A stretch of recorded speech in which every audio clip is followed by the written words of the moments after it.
Sir నమస్తే. నమస్తే. Sir, Andhra Pradesh ముఖ్యమంత్రి చంద్రబాబు నాయుడు తెలంగాణలో బేగంపేటలో అన్న విమానాశ్రయంలో దిగి ర్యాలీగా ఆయన ఇంటికి చేరుకున్నారు.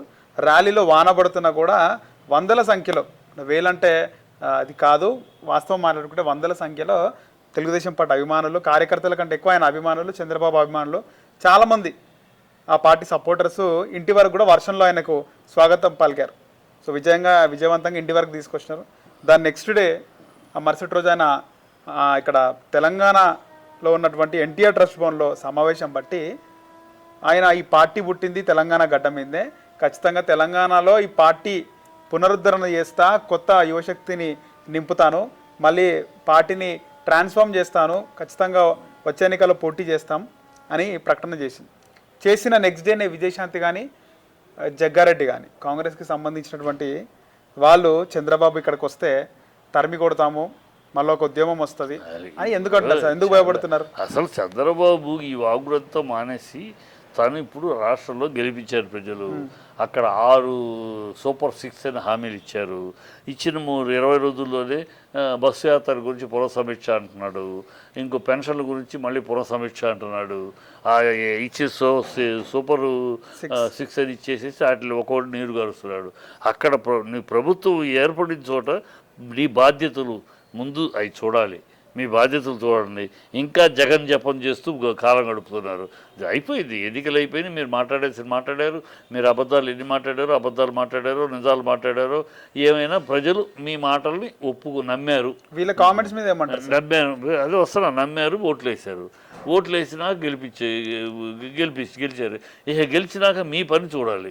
ఇక్కడ రాష్ట్రంలో మీ బాధ్యత ఏంటి, పరిపాలన ఏంటి, మీరు ఇచ్చిన హామీలు అది వదిలేసి హైదరాబాద్లో కాలు పెట్టి నేను ఇక్కడ పార్టీని పెడతారు వచ్చింది కదా సార్. పార్టీ ఆల్రెడీ ఉంది, ఎక్కడుంది? బిల్డింగ్ ఉంది, ఎన్టీఆర్ భవన్ ఉంది, బిల్డింగ్ ఉంది. కార్యకర్తలు ఎక్కడున్నారు? ఎవరున్నారు? ఏ నాయకులు ఉన్నారు? టీడీపీ భవన్ ఫుల్ పబ్లిక్ ఉండే కదా. పబ్లిక్ అది డబ్బులు ఇస్తే వస్తారు కదా. డబ్బులు ఇవ్వకుండా వచ్చి అంత జనాలు ఎక్కడ వస్తారు? ఎక్కడ ఉంటే ఎన్నికలు అప్పుడు తేలాలి కదా. చంద్రబాబు నాయుడు చూడడానికి అబ్బో, అంత హీరో గారి ఫేసు పెద్ద గ్లామర్, ఏదో గెలిచాడు సంతోషం అంతే చెప్తే పెద్ద ఏదో అదేం కాదు. అది బిల్డప్లు, ఈ బిల్డప్లు ఆయన ఛానల్స్ ఉన్నాయి కదా, నియోజకవర్గాల్లో నాయకులు మళ్ళీ తిరిగి వచ్చినారు. అదేనమ్మా వీళ్ళు ఇచ్చే బిల్డప్లు. ఇప్పుడు జగన్ వస్తే మరి నేను కడపలో జగన్ వస్తే ఎయిర్పోర్ట్లో గన్నవరంలో ఎయిర్పోర్ట్లో రిసీవ్. ఇక్కడ పోతుంది సొంత రాష్ట్రం, బిల్డింగ్ లేదు ఎందుకు మరి తీసిపారాయండి. ఈ రాష్ట్రం కదా అక్కడ ఎందుకు ఇక్కడ లేదు కదా సార్. ఆ పార్టీలు 2 పార్టీలు సరిగ్గా లేవని నువ్వే అంటున్నావు. అంటే అంతలా లేవంటున్నా కదా. అంతలా కాదు, కొంతలా లేవు, బొంతలా లేవు. అక్కడ ఏమి తెలుగుదేశం దానికి తెలుగుదేశం పునరుద్ధరణ తెలంగాణలో రావాలంటే చంద్రబాబు తలకిందులు తపస్సినా రాదు. ఏ జూనియర్ ఎన్టీఆర్ వచ్చి ఆ జెండా పుచ్చుకుంటే తెలంగాణలో బతికి బట్టగడుతుంది. లేనంతకాలం ఈ చంద్రబాబు ఎన్ని జిమ్మిక్కులు చేసినా తెలంగాణలో ఆయనకేం ఉండదు, ఆయనే నమ్మరు. అయిపోయింది చరిత్ర. అనగనగా ఒక ఎన్టీఆర్కి అల్లుడుగా ఉన్న చంద్రబాబు ఆయన వెనుబోడు కూడా ఎన్టీఆర్ని దింపి ఆయన ముఖ్యమంత్రి అయ్యాడు. ఇలా అనగనగా చెప్పుకునే కథ. ఆంధ్రాలో కూడా అట్లనే అనుకున్నారు కదా సార్, బాబు పని అయిపోయింది ఇక గాడ ముఖ్యమంత్రి అని అయినాడు కదా. అయ్యాడు, ఇంకేమవుతాడు? ఇప్పటికే 73, ఇప్పటికే చెప్పి మర్చిపోతున్నాడు. రేపు ఎన్నికలు అయ్యేటప్పటికి 80 ఏళ్ళు, 80 ఏళ్ళకి ఇంకేముంటాడు? ఆరోగ్యం సహకరించదు. ఇప్పుడు ఈ 5 ఏళ్ళు తన కొడుకుని నెక్స్ట్ స్టెప్ తీసుకెళ్ళాలి. ఇప్పుడు ముందున్న సమస్య అతనికి స్పెషల్ స్టేటస్ ఒక సమస్య అయితే తన కొడుకుని ముందుకు తీసుకెళ్ళాలి. తన కొడుకుని తన తర్వాత వారసుడుగా కాబోయే సీఎంగా రాష్ట్ర పార్టీ ప్రెసిడెంట్గా చెయ్యాలి. ఆ చెయ్యాలంటే తన కొడుకును ముందుకు తోస్తే ఇక్కడ పవన్ అలుగుతాడు. నేనేంటి నెక్స్ట్ ఎలక్షన్లో కూడా నేను ఇప్పుడు మిమ్మల్ని గెలిపించమని కోరాను, రేపు లోకేష్ని గెలిపించమని కోరనా? నేనేంటి ఎరిపప్పనా? నేను కాబోయే ముఖ్యమంత్రి 2029లో. మీరు 80 ఏళ్ళు అవుతుంది, మీరు రిటైర్ అయినా నేను ముఖ్యమంత్రి అని కదా నేను వెళ్ళాలి. మీరు నన్ను పక్కన పెట్టి మీ కొడుకులు లాక్కెళ్తే ఎట్లా అని అతను అంటాడు. చంద్రబాబు ఏమో నువ్వు మిత్రుడివే కానీ నా కొడుకు కన్నా ఎక్కువ కాదు కదా, తమ్ముడు కనుక blood is thicker than water. Telangana నాయకత్వం ఎట్లా అంటారు సార్? తెలంగాణలో తెలంగాణ వాళ్ళే అధ్యక్షులుగా ఉంటారు. సో ఒక మంచి చరిష్మా కానీ అదే జూనియర్ ఎన్టీఆర్ వస్తేనే junior NTR known as Telangana బిడ్డ ఓకే కదా. జూనియర్ ఎన్టీఆర్ వస్తే ఆ పార్టీ బ్రాహ్మణి కానీ లేకపోతే సుహాసిని నందమూరి సుహాసిని ఏం పని చేసి సుహాసిని ఏమైంది మరి నేను పెడితే చంద్రబాబు తీసుకొచ్చి పెట్టాడు గతంలో ఓడిపోలా. వీళ్ళకంతా ఆ ఇమేజ్ లేవు. ఓన్లీ జూనియర్ ఎన్టీఆర్కే రామారావు గారి ప్రభావం, రామారావు గారి ఇమేజ్ తెలంగాణలో ఓన్లీ జూనియర్ ఎన్టీఆర్కే ఉంది. ఓకే జూనియర్ ఎన్టీఆర్ దిగి తెలంగాణ పార్టీకి జెండా పట్టుకున్నాడు. అది ఇప్పుడే కాదు, 20 ఏళ్ళు దాకా రాడు. తనకు మహత్తరమైన కెరియర్ ఉంది. ఇంటర్నేషనల్ స్టేజ్ ఆంధ్ర పక్క పెట్టి తెలంగాణలో వస్తే బాగుంటుంది. తెలంగాణకు వస్తే ఆ జెండా జూనియర్ ఎన్టీఆర్ పట్టుకుంటే తెలంగాణలో ఒక దుమ్ము ఆల్రెడీ ఒక పార్టీ ఫ్లాగ్ ఉంది. దాన్ని తీసుకుని వస్తే జనాల్లో ఒక వేవ్ వస్తుంది జూనియర్ ఎన్టీఆర్. ఎందుకంటే చంద్రబాబు పెట్టలా పార్టీని, తెలంగాణ రామారావు గారు పెట్టారు. రామారావు గారు ఈ తెలంగాణలో హైదరాబాద్లో ఈ పార్టీని నిర్మించారు. అదే తెలంగాణలో రామారావు వారసుడైన మనవడైన ఆయన జెండా పుచ్చుకుంటే వస్తుంది. కానీ చంద్రబాబు నారా తెలుగుదేశం చంద్రబాబుది, నందమూరి తెలుగుదేశం కాదు. నందమూరి తెలుగుదేశం ఎప్పుడూ చచ్చిపోయింది. అది ఇప్పుడు నారా తెలుగుదేశంగానే ఉంది. కానీ నారా తెలుగుదేశం మళ్ళీ నందమూరి తెలుగుదేశంగా మారాలంటే ఆ నందమూరి బ్లడ్ ముందుకు రావాలి. వీళ్ళెందుకు సార్ భయపడుతున్నారు? విజయశాంతి కానీ జగ్గారెడ్డి కానీ కాంగ్రెస్ భయపడ్డ కాదు, వాళ్ళు నిజం మాట్లాడారు. కాంగ్రెస్ వాళ్ళు ఆంధ్రప్రదేశ్ లో పోటీ చేస్తున్నారు కదా సార్. బీఆర్ఎస్ ఆంధ్రప్రదేశ్ లో పోటీ చేయడం రెడీ అయింది కదా సార్. రెడీ వాళ్ళు ఏమంటున్నారు, నేను అధికారంలోకి వస్తాను అన్న మాటకు అంటున్నారు వాళ్ళు. తప్పేమో సార్ అందులో? నువ్వు అధికారంలోకి వచ్చేయలేదు సచ్చేయలేదు అన్నారు. దీంట్లో తప్ప అసలు చంద్రబాబు నాయుడు తెలంగాణలోకి రావద్దు, వస్తే తెలంగాణ లాంటి ఉద్యమం జరుగుతుంది. మళ్ళీ తెలంగాణకు వస్తే ఇప్పుడు కూడా నన్ను కూడా అన్నాడు 2 కళ్ళు అంటాడు. నువ్వు తెలంగాణ వాదంగా మాట్లాడలేదు ఆనాటి నుంచి ఈనాటి దాకా. ఆయన తెలంగాణలో ఎందుకు తిరస్కరించారు? బేసిక్గా నువ్వు మొదటి నుంచి కూడా తెలంగాణ వాదాన్ని సమర్థించలేదు. మొదటి నుంచి కూడా తెలంగాణ వాదాన్ని వ్యతిరేకించావు. నీ సోమిశెడ్డి, నీ మంత్రులు కూడా ఆనాడు తెలంగాణని హేళన చేశారు. టీవీల్లో తెలంగాణ కలిసి రేవంత్ రెడ్డి కానీ ఎర్రబల్ దయాకర్ కానీ తెలంగాణ నినాదం ఎత్తుకున్నారు కదా సార్. అప్పుడు దయాకర్ ఎప్పుడు ఎత్తుకున్నారు? వచ్చినాక ఎత్తుకున్నారు. రాకముందు చంద్రబాబు 2 కళ్ళు సిద్ధాంతం అంటే వీళ్ళు 2 కళ్ళు సిద్ధాంతం. అసెంబ్లీలో రేవంత్ రెడ్డి మాట్లాడిన మాటలు, ఆయన అరెస్ట్ అవ్వడం ఇవన్నీ ఉన్నాయి కదా సార్. అది జిమ్మిక్ అంటారు. జిమ్మిక్ అంతే. ఎందుకంటే చంద్రబాబు ఏమో పక్క 2 కళ్ళ సిద్ధాంతం సమాఖ్యవాదం అంటాడు. చెప్పండి సార్. అయితే ఇప్పుడు ముఖ్యంగా చూసుకుంటే మీరు అన్నక వాస్తవంలో రావద్దంటున్నారు అన్నారు. ఇక్కడ కాంగ్రెస్ పార్టీ తెలంగాణ ఆంధ్రప్రదేశ్ని విడగొట్టినటువంటి కాంగ్రెస్ పార్టీ ఆంధ్రాలో పోటీ చేసింది. మొన్న షర్మిల గతంలో కూడా పోటీ చేసింది, ప్రజలు తిరస్కరించారు. బీఆర్ఎస్ కూడా మొన్న ఆ శాఖకు సంబంధించి ఆంధ్రప్రదేశ్ శాఖ అధ్యక్షుడిగా పురుషోత్తమరావు పార్థసారథికి ఇచ్చింది. చేయకపోయినా ఇచ్చినది కదా సార్. అది ఇవ్వటం వేరు. పార్టీ టీఆర్ఎస్ బీఆర్ఎస్ అయింది కదా సార్, జాతీయ పార్టీ అయింది. తెలుగుదేశం పార్టీ తెలంగాణలో పుట్టిన పార్టీ తెలంగాణలో పోటీ చేసి తప్పేముంది అని చాలా మంది అంటున్నారు. తప్పు అని అంటలేదు. మీకు అర్హత లేదు, ఇక్కడ మీరు మిమ్మల్ని ప్రజలు తరిమి కొడతారు, మిమ్మల్ని అంగీకరించరు అన్న దాంట్లో తప్పే ఉంది. అభిప్రాయం నా అభిప్రాయం కూడా చంద్రబాబును తెలంగాణలో అంగీకరించరు. తెలుగుదేశం మళ్ళీ ఇక్కడ బతికి పట్టకట్టాలంటే జూనియర్ ఎన్టీఆర్ లాంటి రావాలి. లేకపోతే దీనికి ఇక్కడ ఎవరు తెలంగాణ, ఎందుకంటే ఈ ఆంధ్ర పార్టీగా ముద్ర పడిపోయింది. అంగీకరించకపోవడం ఎన్నికల రిజల్ట్ తర్వాత మనకు తెలుస్తుంది కదా సార్. ఆ పార్టీగా పోటీ చేయకముందుకే వీళ్ళు అడ్డుకుంటున్నారు. ఇంకో విషయం కూడా వస్తుంది రాజకీయ. ఏమంటారు వీళ్ళు నామినేషన్ చేస్తే ఆపారా? లేదు, అడ్డుకుంటారనే మాట తప్పుడు. ఇదే విజయశాంతి అభిప్రాయం చెప్పారు అంతే. అడ్డుకుంటే ఏం అడ్డుకుంటారు? అడ్డుకున్నారు ఏమన్నా వీళ్ళని? మీరు నామినేషన్ అయితే ఆగారు ఎక్కడ? లేదు కదా. నువ్వే పోయిన ఎలక్షన్లో నేను పార్టీకి ఎలక్షన్లు ఒక పార్టీ, నువ్వు ఇంత పెద్ద పార్టీ మన ఎలక్షన్లో ఎందుకు నుంచోలా? ఎమ్మెల్యే ఎలక్షన్లో నుంచోలా, ఎంపీ ఎలక్షన్లో నాయకులు లేరు, కార్యకర్తలు. మరి నువ్వే నుంచోలా? నీకే తెలుసు మన పుట్టగతులు ఉండవు ఇక్కడ. అది డిపాజిట్లు పోగొట్టు పరువు ఎందుకు పోగొట్టు నుంచోలా? ఇవాళ వాళ్ళు పెద్ద పీగుడుగాడుగా నేను నుంచుంటారంటే ఎట్లా? సంవత్సరాలు మన 6 నెలల క్రితమే ఎంపీ, ఒక ఎంపీ సీట్ నుంచోబెట్టుకోవాలి నువ్వు. 9 నెలల క్రితం అసెంబ్లీ ఒక ఎమ్మెల్యే నుంచోబెట్టుకోవాలా? నీకు ఇంత శక్తి సామర్థ్యాలు ఉంటే ఎందుకు నువ్వు పెట్టుకోదు? సో నువ్వే డిసైడెడ్, నువ్వే accepted, we don't have any place in Telangana. కొత్తగా మాట్లాడితే విజయశాంతి బీఆర్ఎస్ నుంచి, కాంగ్రెస్ నుంచి బీజేపీ, మళ్ళీ కాంగ్రెస్లోకి వచ్చింది. 4 పార్టీలు తిరిగింది విజయశాంతి. సో విజయశాంతి గురించి, ఆ అమ్మాయి రాజకీయ భవిష్యత్తు గురించి, దీని గురించి నేను మాట్లాడను. ఆ అమ్మాయి ఒక టైప్ ఆఫ్ ఇది వెళ్తుంది వస్తుంది. ఇవాళ చర్చల్లో ఆ అమ్మాయి కెరియర్ గురించి మాట్లాడే చర్చ కాదు. ఆ అమ్మాయి ఉంది, తెలంగాణ తల్లి పెట్టింది, కలిపేసుకుంది, మళ్ళీ కేసీఆర్ పక్కన కూర్చుంది, మళ్ళీ వెళ్ళింది. ఆ అమ్మాయి మా బీజేపీకి వచ్చింది, బీజేపీలో 36 బీజేపీలో అవకాశం కోసం ఢిల్లీకి వెళ్ళి కూర్చుంది, సీట్ ఇస్తే నుంచుంది, ఇవ్వలేదు, సైలెంట్ అయిపోయింది.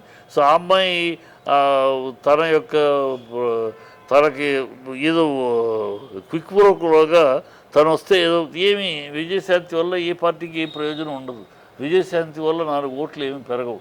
పార్టీ వల్ల విజయశాంతి గెలవాలి తప్పితే విజయశాంతి వల్ల పార్టీ గెలవదు. అది బేసిక్.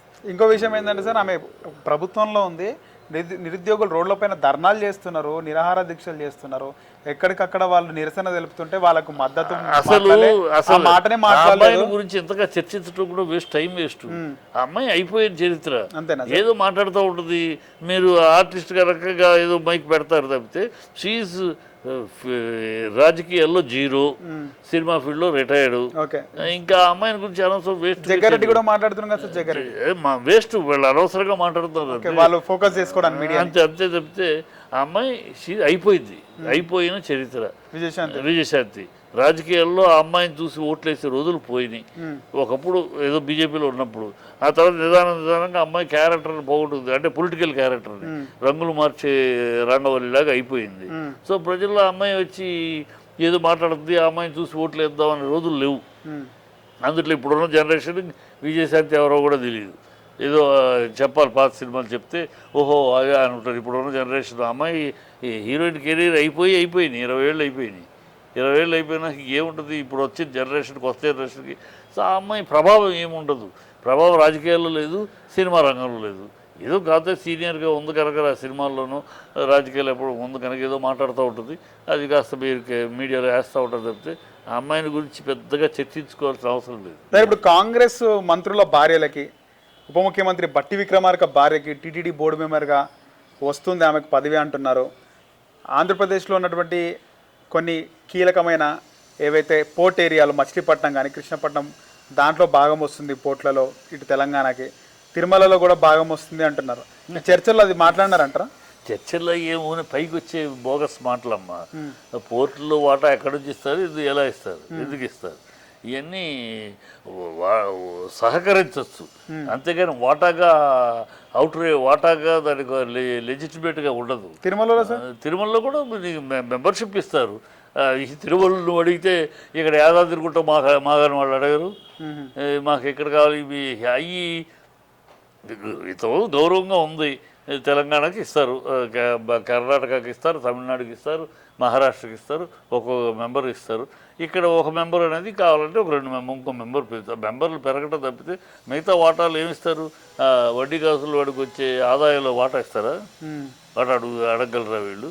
ఇవన్నీ అడిగితే యాదాద్రిలో ఇవ్వమంటారు సార్. అలాగే మీరు ఈ వడ్డీ కాసుల వాడిని గుర్తు చేస్తున్నారు కాబట్టి, జగన్మోహన్ రెడ్డి ముఖ్యమంత్రి అయిన తర్వాత కంపార్ట్మెంట్లలో వెయిట్ చేసే భక్తులకి ఏదైతే అన్నప్రసాదం, పాలన్నం కానీ పెరుగన్నం కానీ దద్దోజనం కానీ ఇచ్చేటి అంటే ఆపేసినారు.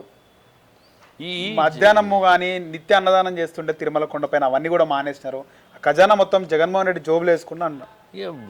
అనేవాడికి అది విని అడిగే కంపార్ట్మెంట్లో ఆ డబ్బు జగన్ తిన్నాడు అని అంటానికి జగన్ ఎలా తీసుకోవాలి? దానికి ఒక సిస్టమ్ ఉంది. ఇవన్నీ ఎందుకు ఆపేసినట్టు సార్? మళ్ళీ ఏది కంపార్ట్మెంట్లో అది మేనేజ్మెంట్.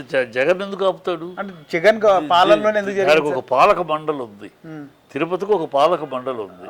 పాలక మండలి వాళ్ళు అక్కడ పరిస్థితులు బట్టి, అవసరాలు బట్టి వాళ్ళు తీసుకుంటారు నిర్ణయం. చైర్మన్ కానీ కమిటీ ఇంతమంది అన్ని రాష్ట్రాల్లోనూ అన్ని రాష్ట్రాల మెంబర్స్ ఉన్నారు దాంట్లో.